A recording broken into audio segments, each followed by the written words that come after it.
मैं उस पार्टी से आता हूं, उस संस्कृति से आता हूं जो स्वप्न में भी बाबा साहब के विचारों का या बाबा साहब के स्वयं का अपमान नहीं कर सकते।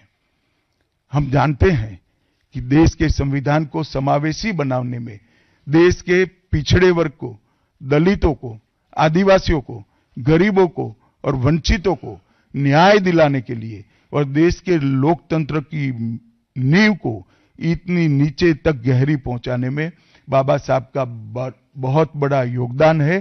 पूरा देश बाबा साहब के प्रति कृतज्ञता व्यक्त करता है। कम से कम हम तो ऐसा नहीं कर सकते जिससे बाबा साहब का अपमान हो पाए।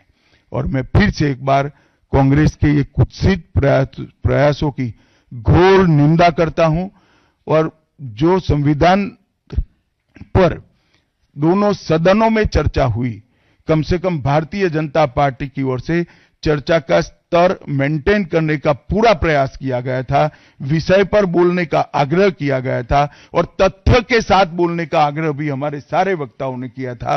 वो सारे प्रयास पर कांग्रेस ने पानी फिरा है और मैं मानता हूं कि देश की जनता इसके इस प्रयास को भी जानती है, उनकी मानसिकता को भी जानती है और उनकी कार्य संस्कृति को भी जानती है।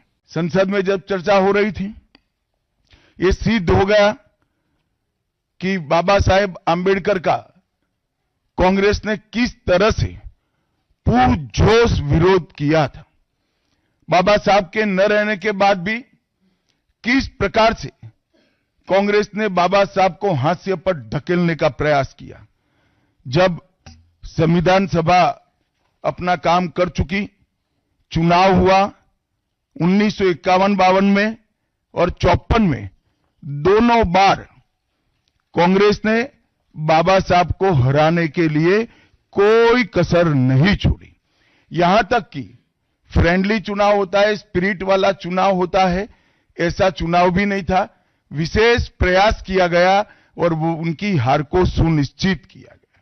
जहां तक भारत रत्न देने का सवाल है, कांग्रेस के नेताओं ने कई बार खुद ही अपने आप को भारत रत्न दिए हैं।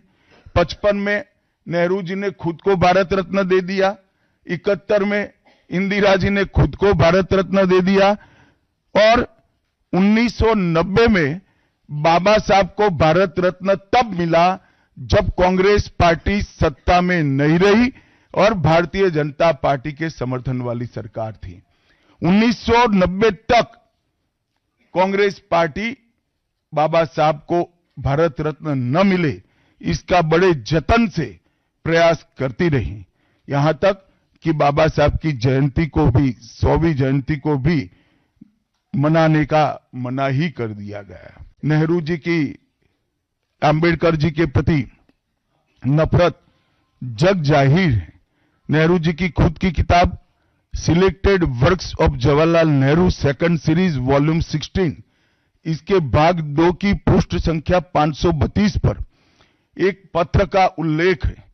जब बीसी राव ने नेहरू जी को पत्र लिखकर कहा कि आंबेडकर जी मंत्रिमंडल से इस्तीफा देकर जाने का मन बना रहे हैं, तब नेहरू जी का ये जवाब था, आंबेडकर के जाने से मंत्रिमंडल में कोई फर्क नहीं पड़ने वाला है।